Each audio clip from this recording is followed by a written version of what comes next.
Fruits and Figs here. Today I want to talk about picking your Bartlett pears.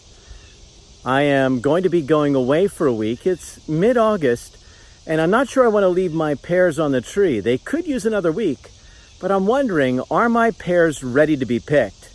So how can you tell if your pears are ready?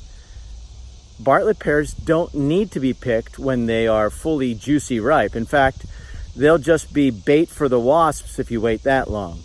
So let's take a look and see how you can tell if a Bartlett pear is ready to be picked. All right, this is my Bartlett pear tree, and you can see I have two of the branches that are overhanging and outside of my cage covered. That's so that the deer can't get up on their hind legs and snatch my pears.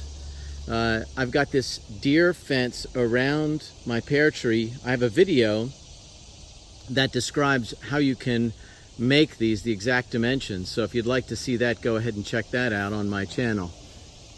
Now let's take a look at these pears right here.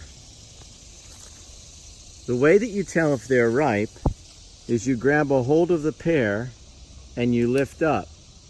It snapped right off without any effort. That is how you can tell a pear is ready to be picked. Now when I look at this pear and I feel it, it's hard. It's not soft at all, but that's the beauty of Bartlett pears. You pick them while they're green before the wasps are ready to eat them, and you put them in a paper bag, and the ethylene gas they produce ripens them from the inside out. Now I uncovered these pears that were in the sack protecting them from the deer, and I'm going to show you something. I lifted up and the pear did not come off. That covering probably prevented these from getting as far along ripe as the others.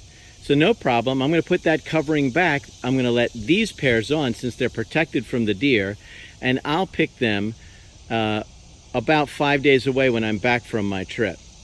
No problem. One of the things I like to do is take one of my smaller pears and give it away on a kitchen scale.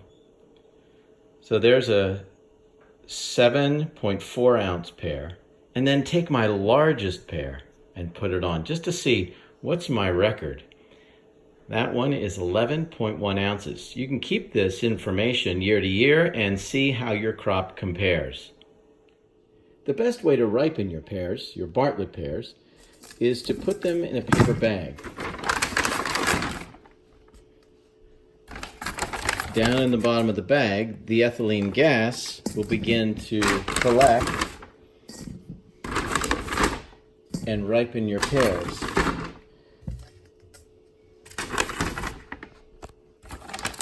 Be sure that you only put healthy, strong pears, none with blemishes, spots, or cuts. And then you can check them after a few days to see how they're doing, and they will ripen to be the most juicy, mouth-watering things you've ever tasted in your entire life. Now I ended up not picking all of my pears. In fact, I only picked a half a dozen. That's because the others didn't want to come off easily. So that's okay. I know that they'll last those 5 days and won't start getting yellow and juicy on the tree. So when I come back from my trip, I'll get the rest. But now you know the difference between a ripe pear, one that pulls off very easily, and one that's not yet ready to be picked. And that's the lesson that I wanted to show you today in picking your Bartlett pears. This is Fruits and Figs signing off. If you like this video, hit the like button and please subscribe.